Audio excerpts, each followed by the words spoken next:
Imagine a man who orders skylines like appetizers suddenly standing where his voice counts for nothing.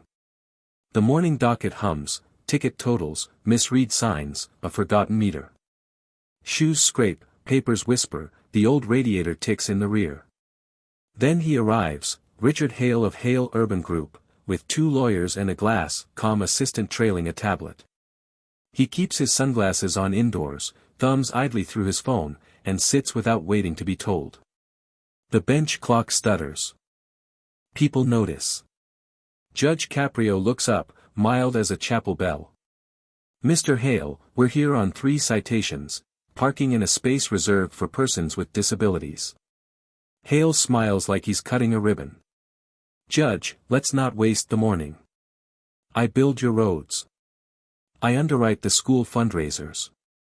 I am the reason this city has a horizon." A blue placard shouldn't slow any of that down. The room exhales, soft, disbelieving laughter in the gallery, the low rustle of coats. Caprio's pen rests.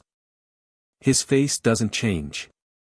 "Would you repeat that?" he asks, so the record is clear. Hale lifts his chin. "I'm the law here." Silence drops hard. Out of the 4th row, a woman with a supermarket badge breathes, barely above a whisper, "My boy laid brick for you. You cut him loose after he got hurt." Hale doesn't turn. He tightens his jaw, the assistant's eyes flick to the floor, one lawyer clears his throat, already composing a shape of apology that isn't an apology. Caprio waits, letting the quiet lengthen until it has edges. "This courtroom isn't a donor's lounge," the judge says, voice low enough to make people lean in. "Here, the law does the talking. You may keep your glasses on, Mr. Hale, they won't shield you from it." Hale rolls a shoulder, performs nonchalance. "Then let's finish quickly." "We will," Caprio says, "and properly." He gestures to the citations. "On 3 separate mornings, you parked in spaces built for knees that no longer climb stairs and lungs that need shorter walks." A bailiff sets the photos on the rail. Painted wheelchair symbols, clean and bright as fresh snow, sit under Hale's polished SUV. The camera's timestamp glows in pitiless red. The judge taps each picture once, no flourish. Clerical error, or convenience? Caprio asks. Hale's lawyer begins, "Your Honor." "No," the judge says gently without looking away from Hale. "Today I need to hear the man who said he is the law." The air folds in on the moment, distant siren, an air vent's thin hiss, someone's wedding ring tapping a purse strap. Hale lifts the phone, then sets it down. He smiles again, smaller, not reaching his eyes. "It's a city I help carry," he says. "Sometimes people like me get a pass. Caprio lets a beat pass too." "Sometimes," he answers, "people like you need a mirror." He slides the photos back. "We'll discover today whether your wallet outranks a statute." Hale's assistant shifts her weight, the lawyers exchange a glance. In the second row, a retired machinist folds his arms and looks at the floor, as if measuring the distance between two kinds of work. Caprio leans a fraction forward. "Here is what we will not do. We will not pretend asphalt is kinder to some than to others. We will not sell the painted blue for convenience." From the aisle, the woman with the badge whispers, "He came home limping," and then flushes, as if speaking out were a breach. Caprio flicks his eyes toward her, permission without words, then back to the defendant. "Mr. Hale," the judge says, "if you're right, if you are the law, then this is the first time the law has ever stood where you're standing. Let's see how it behaves." He nods to the clerk. "Call the first citation." The clerk's voice rises, steady and formal. Hale exhales through his nose. The room tightens around the rail and bench, sound narrowing to paper, pen, breath. Outside, a truck downshifts past the courthouse, gears grinding, a city moving under weight. Inside, the weight shifts, too, just slightly, off the rich man's ease and onto something that might finally hold. Where are you watching from? Let me know in the comments below, and don't forget to subscribe to this channel. You can't understand arrogance without seeing the wound it hides. Caprio rests his hands on the bench, studying the man before him. Mr. Hale, let's start simple. Who are you, beyond the logo on those building cranes? Richard exhales through a practiced smile. A builder. A man who employs 4,000 residents. I make this city function, Judge. If I stop, half of Providence stops with me. You've built a lot of walls, Caprio says. Ever think about what's behind them? Hale leans back, sunglasses finally off. The blue of his eyes is sharp but exhausted. Judge, I didn't come for philosophy. I came because your officers don't know who they're writing tickets to. You could have sent your attorney, Caprio says. But you didn't. For a beat, Hale doesn't answer. The mask slips slightly. I wanted people to see I don't hide. Not after what they did to my father. The judge tilts his head. Your father, the former mayor. The air tightens. Everyone remembers the old scandals, kickbacks, investigations, the headlines that ended with a single sentence, found dead at home, 1993. Hale's voice hardens. He was a good man. He just played the game the way everyone else did. They destroyed him for it. I learned early, never let anyone put you on your knees. Caprio studies him for a long moment.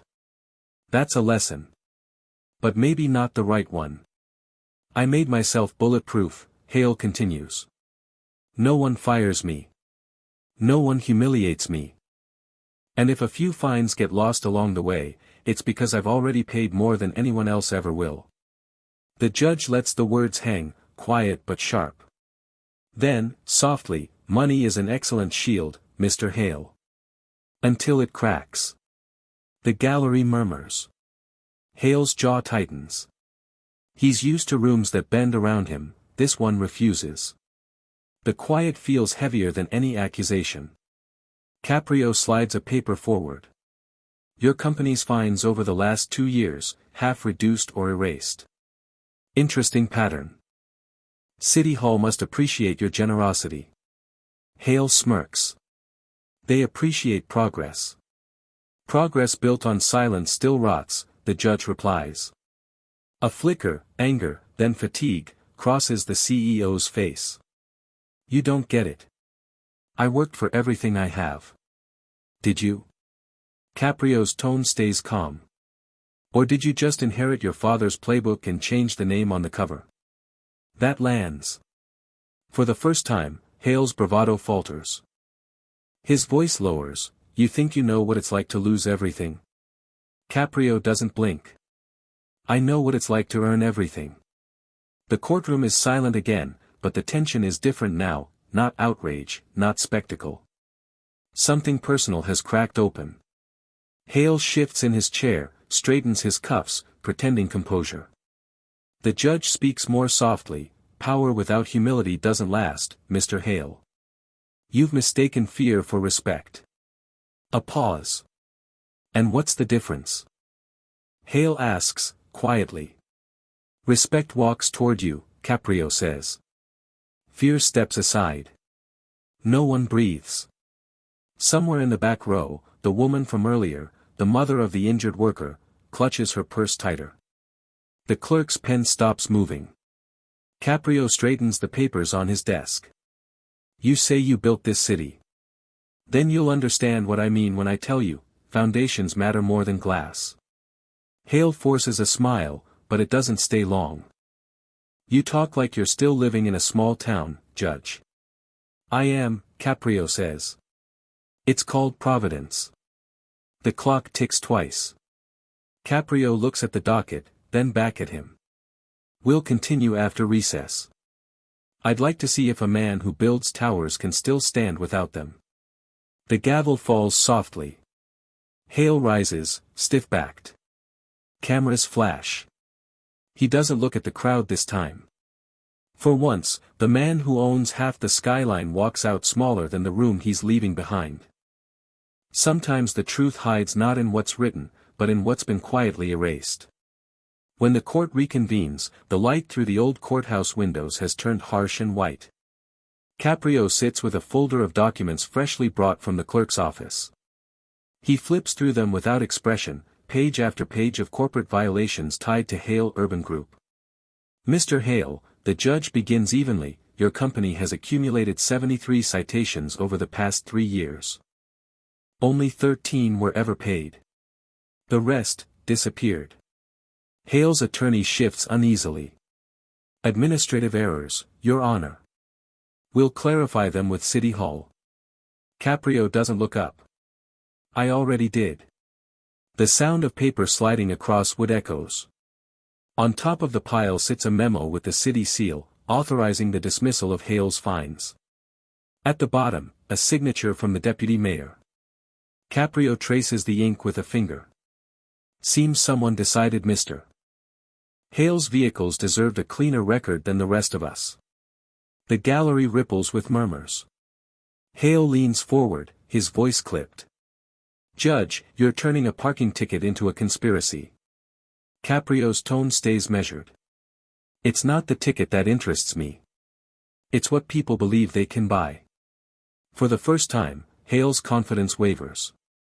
His hand flexes against the table, a small tremor betraying the calm. You're looking for a villain where there's only success. A quiet voice interrupts from the back, an elderly man in a work jacket, his face weathered, his hands folded on his knees. Success shouldn't need to hide receipts. Hale turns sharply, scanning the crowd. The man lowers his eyes, unashamed. The silence that follows is thick enough to hear the clock's second-hand climb. Caprio leans forward, resting his elbows on the bench. You built this city's skyline, Mr. Hale. But you seem to have forgotten who built the ground you're standing on. He gestures to the file.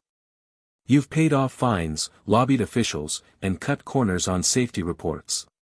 Tell me, what's the cost of all that dignity you keep buying? Hale's lawyer starts to protest, but the judge raises a hand. No spin. No statements. Just you. The CEO stares at him, then finally says, You think I want it to be this way? Every handshake in this town comes with a bill attached. My father paid his. I learned early, if you don't buy power, someone buys you. Caprio studies him quietly. And yet here you are, sitting in front of someone who can't be bought. The remark lands like a hammer wrapped in velvet. Hale looks away. His jaw tightens, for a moment he seems smaller, not the city's titan, just a tired man balancing ghosts and excuses. From the clerk's desk, a faint buzz, an incoming message. She glances up, whispering to the judge, Sir, there's someone from the mayor's office asking if you'll handle this with discretion. Caprio's eyes darken just slightly. Tell them discretion doesn't live here. He stands, the movement slow and deliberate. Mr. Hale, when a system protects the powerful at the cost of the honest, it's no longer justice, it's business. And business, in my court, doesn't get a discount. The gavel strikes once, sharp and clean.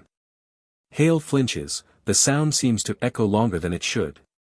As the room empties, Caprio lingers behind, staring at the file one last time. He can feel it, something larger than a rich man's arrogance has surfaced. The tickets are only the dust on a deeper rot. Outside, through the courthouse window, Hale's black car waits at the curb, illegally parked in a restricted zone, again. A police officer walks past without writing a thing. Caprio exhales slowly. So this is how it begins, he murmurs, and signals to the bailiff. Next hearing, same defendant. We're not done. The silence after his outburst feels endless, thick, raw, unbreathing. I am the law. The words still echo off the walls, stripped now of their power, hanging like smoke that refuses to fade. Caprio doesn't speak. He just studies the man before him, not as a judge, but as someone staring at a soul that's misplaced its reflection. When he finally speaks, his tone is almost gentle. Mr. Hale, you say you are the law. I remember another man who said the same thing once. The gallery stills. Someone coughs softly, papers stop rustling. Caprio continues, his voice calm but cutting through the quiet. Your father stood in this very courtroom decades ago. He was the mayor then, strong, admired, untouchable. He looked at the bench and said, I am above this court. That day, he lost everything. Hale's face drains of color. For a heartbeat, he looks like a man glimpsing a ghost. His knuckles whiten against the desk, his composure flickers. The crowd leans forward, sensing history looping back on itself. Caprio nods to his clerk. Ms. Daniels, please bring the documents from city records. Footsteps echo, measured, deliberate. The sound of heels on the tile is louder than it should be. Daniels approaches the bench, handing over a thin folder. The papers whisper as Caprio opens them. These are claims filed against Hale Urban Group, he says evenly. Workers injured. Promises of compensation that were never honored. One case in particular was filed last year. A young man crushed his leg at one of your sites. He filed for aid, and his file, somehow, vanished. Hale opens his mouth, then closes it. His lawyer begins to stand, but Caprio's glance freezes him mid-motion. You know, the judge says, quieter now, this isn't a criminal court. But even in the smallest courtroom, humanity still matters. And what I see here isn't arrogance, it's amnesia. The words hit harder than accusation. Hale's shoulders drop, his lips tremble with a half-formed protest that never leaves his throat. Someone claps once, sharp and lonely. Then another. A few more follow, scattered applause breaking the tension like thin glass. Caprio raises a hand. Silence, he says softly. Justice doesn't shout. It listens. The room quiets again. Outside, a car horn wails briefly, fading under the courthouse windows. Inside, time seems suspended.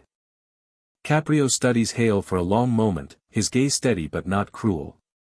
Your father's mistake was believing power made him immune. Yours, Caprio continues, was believing his fall made you bulletproof. Hale swallows hard. His voice comes out low, cracked. You don't know what it's like, Judge. Everyone wanted a piece of him. Of me. You learn to strike first, or you're eaten alive. Caprio leans back, hands folded. Maybe. But the law you claim to be, the real one, exists to keep men from devouring each other. The CEO exhales, shaky.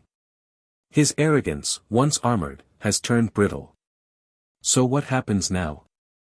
Caprio's reply is almost a whisper. Now, Mr. Hale, we remember what your father forgot, that the law doesn't serve kings. It protects the people from becoming them. He gathers the papers into a neat stack and taps them once on the desk. The echo fills the space like a gavel strike, though none has fallen yet. Tomorrow, Caprio says quietly, we'll continue. But tonight, I suggest you think about which you'd rather be remembered as, the builder of towers, or the man who finally stood on level ground. The gavel lands once, soft, final, unhurried. The echo lingers longer than before, fading into a silence that feels like the edge of something breaking. As the crowd begins to move, Hale stays seated. His eyes are distant, lost somewhere between pride and regret. For the first time, the man who said, I am the law, looks like someone realizing he's not even sure what that word means anymore. Morning filters weakly through the courthouse blinds. The air feels heavier, as if the room itself remembers every word from the day before. Richard Hale enters alone this time, no lawyers, no entourage. His expensive suit hangs imperfectly, his tie slightly loosened. The man who once filled the room with authority now moves like someone walking through his own ruins. Caprio greets him not with formality, but quiet gravity. Mr. Hale, yesterday you said you were the law.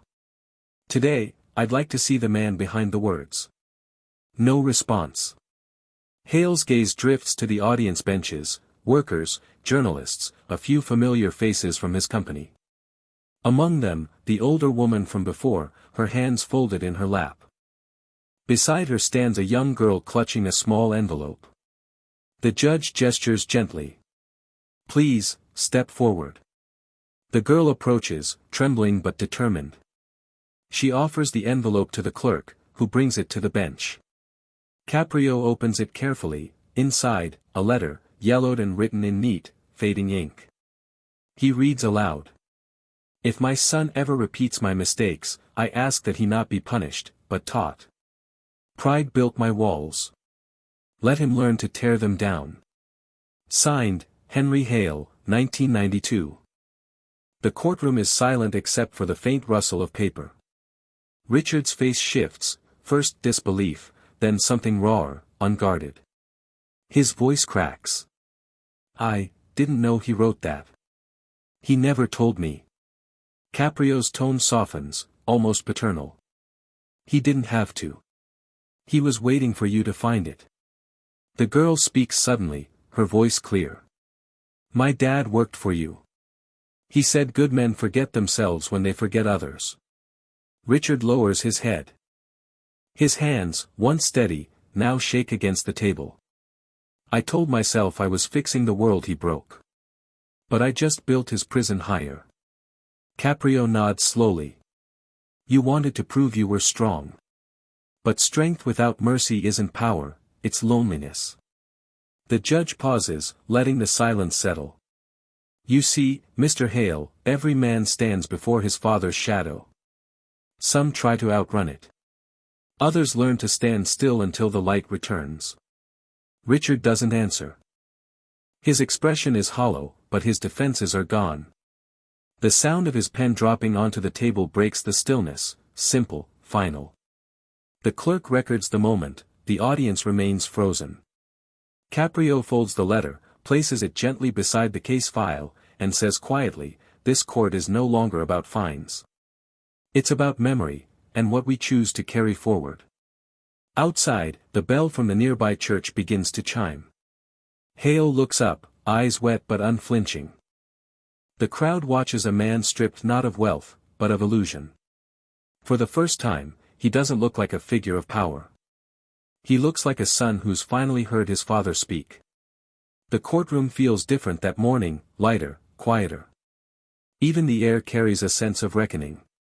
Richard Hale stands before the bench once more, but this time there's no arrogance in his posture.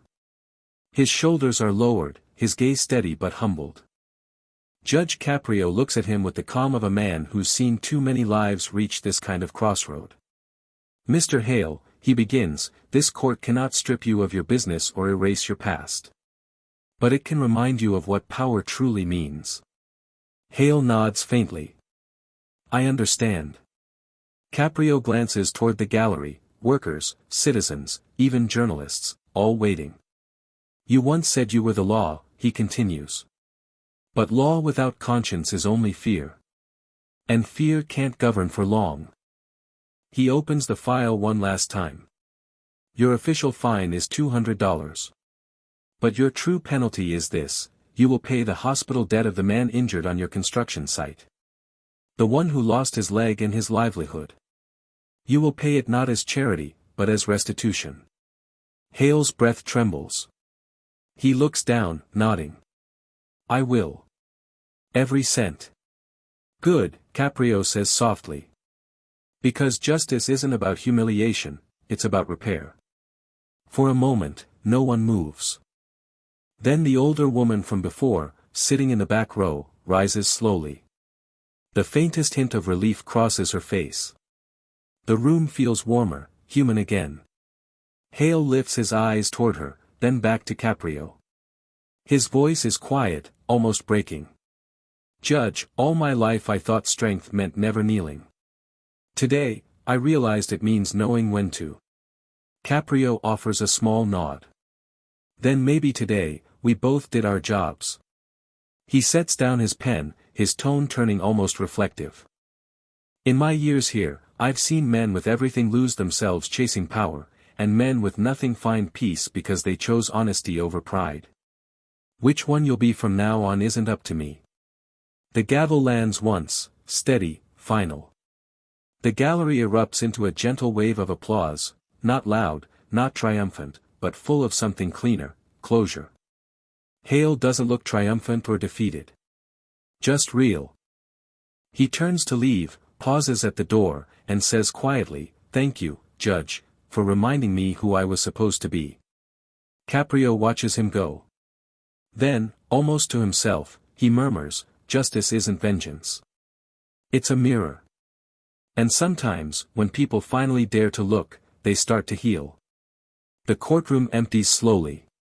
The sound that remains is the old clock above the bench, its tick steady and unhurried, like a heartbeat finding its rhythm again. Outside, sunlight spills across the courthouse steps. For the first time in years, Richard Hale doesn't rush to his car. He just stands there, breathing in the air, as if rediscovering what freedom feels like.